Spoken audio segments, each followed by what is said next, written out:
Hello there.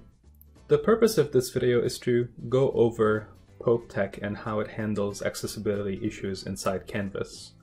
So I was in the process of designing this page and I purposely put in a lot of issues. For example, contrast problems. There are lists that are really messed up, headings that shouldn't be there. There are descriptive links that are missing. So there's a lot of issues in terms of accessibility in this page, and I just want to show you how Pope Tech would handle the situation here. Now, you can either use the Canvas checker, this is the old way of checking for accessibility, or you can use the Pope Tech, and each one of them has its own strengths and weaknesses, and I would recommend that you run both of them when you're checking for accessibility, because sometimes Pope Tech will catch things that the Canvas checker will not, and vice versa. But in this video, I would like to just focus on Pope Tech, the app. So to access this, we just go into the edit mode of a page. And towards the bottom of the page, there should be a logo for Pope Tech. You just click that and it opens up an interface to the right. Now this interface typically is going to show you how many errors and how many alerts there are. The number of errors and alerts changes, and it should decrease as you take care of accessibility problems on your page. Alerts are basically suspicious areas that you should take a look at. So let's begin with an easy one, the text and contrast. That's a simple one. We could fix that very quickly by clicking on text and contrast to expand the area. And there's a couple of options. First, the contrast and the very small text. Let me start with the very small text. So if I click on that, it shows me the area on the left that is relevant in my document. So this text right here is very small, and for some people it may be difficult to see this. I'm using an 8-point font in this case, and it is suggested by the interface to use 12 font. Click the icon, then just click apply to use the recommended setting, or you can increase it to 10, 14, whatever. There we go, and now it's fixed, and you get an instant notification saying, yep, you've fixed this problem. Let's handle the contrast next. So there are 8 problems, and you can see 8 different icons down here, one for each of the problems. By clicking them, you can jump on the left side of the page to the different areas in the document where there are issues. I'll start with the first one. Originally, this is what the text looks like, and it shows me the color, and it shows me the background color, and all I have to do is really slide these sliders left and right until I see pass down here below. So I could slide it to the left, slide it to the right until I see the pass. And as soon as I see both of them pass, then I could just stop there and move on to the next issue. So it made it a little bit darker. So I could apply that setting. And as you can see now, the text got a little bit darker and it automatically jumped me to the next place in the text where there's a problem. So, by the way, you have an option here to memorize the code if you want and match them all together by just clicking the code itself that you wish. But, you know, we'll not do that for this problem. I'll just slide the sliders until I see something that I'm satisfied with. But, you know, in any case, I'm just going to apply because now it's passing and move on to the next one. So there's the old one, and this is the new one that we're about to focus on. Here we go. Now it passes. We can just click apply, and again let me show you what it looks like. So the text got a little bit darker, which makes it a little bit better apparently. So we'll go through all these real quick. So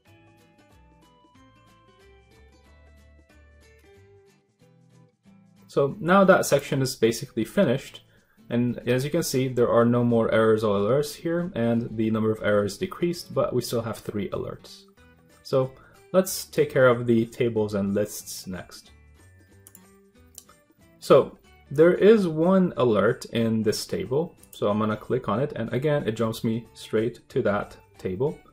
And apparently I forgot to set whether I want the row to be the header or the first column to be their header. So some people like to make the row be the header, some people prefer the columns. It doesn't really matter. In this case, I'm just gonna pick the row because again, this is a fake page. It's not going to be used by any students for now. This is just an example for this video. And also I would like to apply some caption, and so I'm going to just write down graphing the line y equal to x plus 1. Again, your caption could be anything. And as you can see, when you apply, you get the caption on top, and your first row becomes the header of this table. Now, you can still see that there are a couple of issues down here. They're not called errors or alerts, but they're places that I should kind of look at the end of my check. So for now, I'm gonna close this and move on to the images and links to take care of that issue. Suspicious alternative text on one of the images. So this image right here contains a lot of information. Maybe I should put a small text ahead explaining what this image does. But for now, I'm just going to change my alternative text. Poster is not really that helpful, so maybe I could call it something else. Maybe I could call it processes used during writing.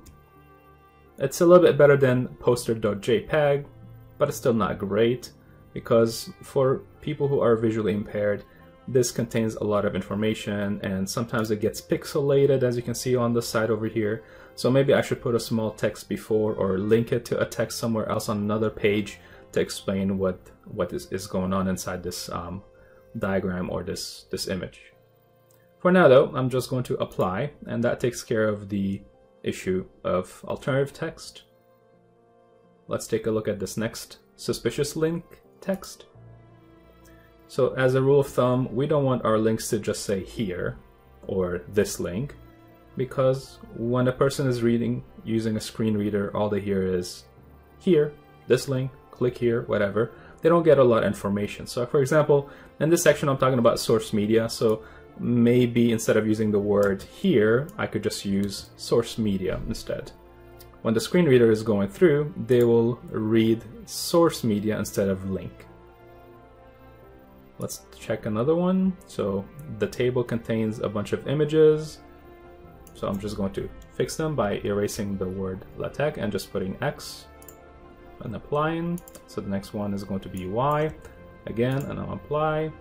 So the first one's fixed, the second one's fixed. Now the third one needs to be fixed. And finally the last one. And there we go. Or you can always mark it as decorative and just move on. So that will fix that issue. So again, depending on what is appropriate or not, you can do whatever is required for your personal page. Now, there are two final things remaining in this interface that we didn't look at. The headings, for instance, and we didn't look at the ordered and unordered lists. There is some kind of a list going on here, and I purposely just used for the first line the list command, and for the next few lines I just put in 2 dot 3 dot myself. I didn't use that option in the numbered list, and I just kind of pushed the text with my indentation. So it's noticing that something is going on here. There's a list and it wants me to look at it and just make sure that everything is fine. So let's consider fixing this. So how can I fix it? Well, first of all, what I'm going to do is highlight everything and just take out that numbered list. Take out my numbers by just doing backspaces until there are no numbers. And I could now fix this whole thing again by highlighting all of these and then clicking that option to make it back into a numbered list. Now, obviously I lost the 2 and 3, so let's fix it. I could just fix it by clicking backspace to put on the first line and then enter to bring it back to the next line. And again, backspace and then enter, and you can see now the list is organized and it flows nicely. Screen readers will be able to see 1, 2, 3, 4, 5 and no issues. Whereas the original one was pretty problematic. So that's the ordered list, it's finished. And let's take a look at the unordered list and just make sure that nothing like that is going on. So there are 2 unordered lists. The first one, if I click the icon, I get to that particular section in the text, and it seems like everything is fine. And we can test by just clicking this, and then again, bulleted list is fine. The second bulleted list, again down here, it looks like everything is okay, but let's double check. I'm just going to highlight all of this, and one more time. It seems like everything is good. So we took care of the lists, and finally the headings.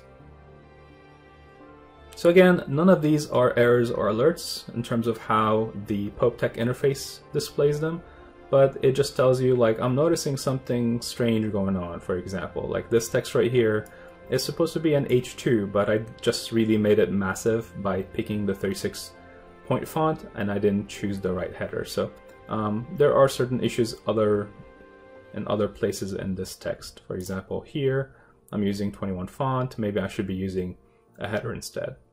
So let me do this. Let's rescan first of all, just so that we can clear out any errors or alerts that were remaining and catch any new ones that we've created in this process that we just did.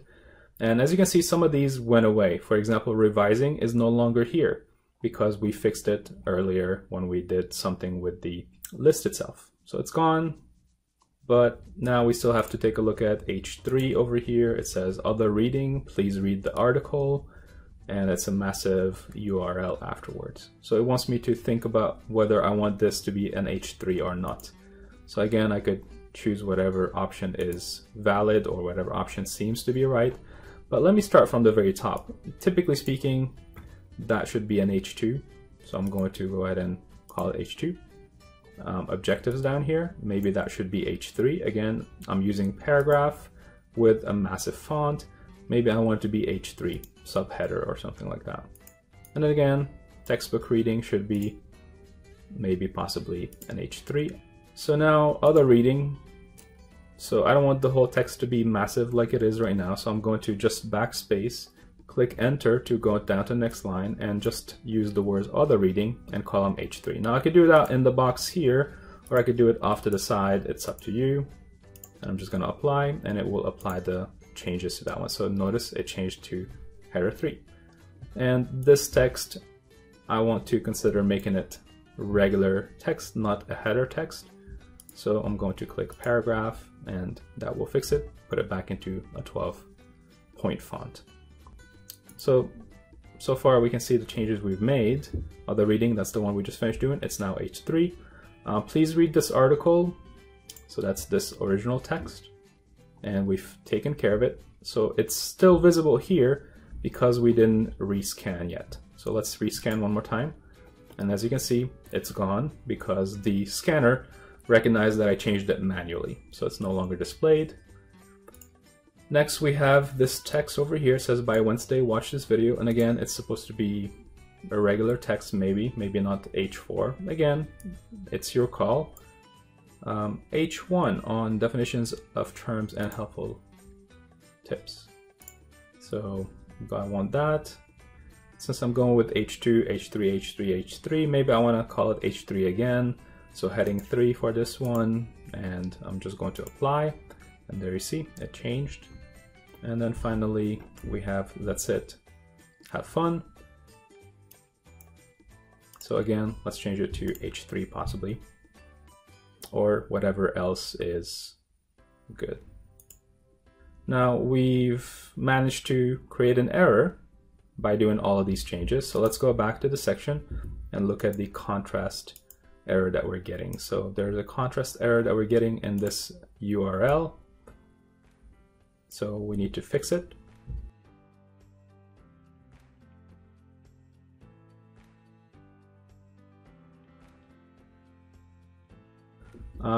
Some things that are not caught are this link right here. It's a massive link, and again, PopeTech interface may fail at instances, so it's not guaranteed to fix all your issues, but it's a good start. So, you know, instead of doing a massive URL like this that is difficult to read, I'm going to write essay tips and link it to the article that I want to show my students. So in this case, I'm just going to click on link to URL and copy paste that link that I just copied. And there you go. It changed and it's now good to go. So that's an option. And there's a couple other places where we had written down this link, for example. That one again may need to be fixed. So again, something a little bit more descriptive than this link. We're talking about assignment type, maybe see assignment type.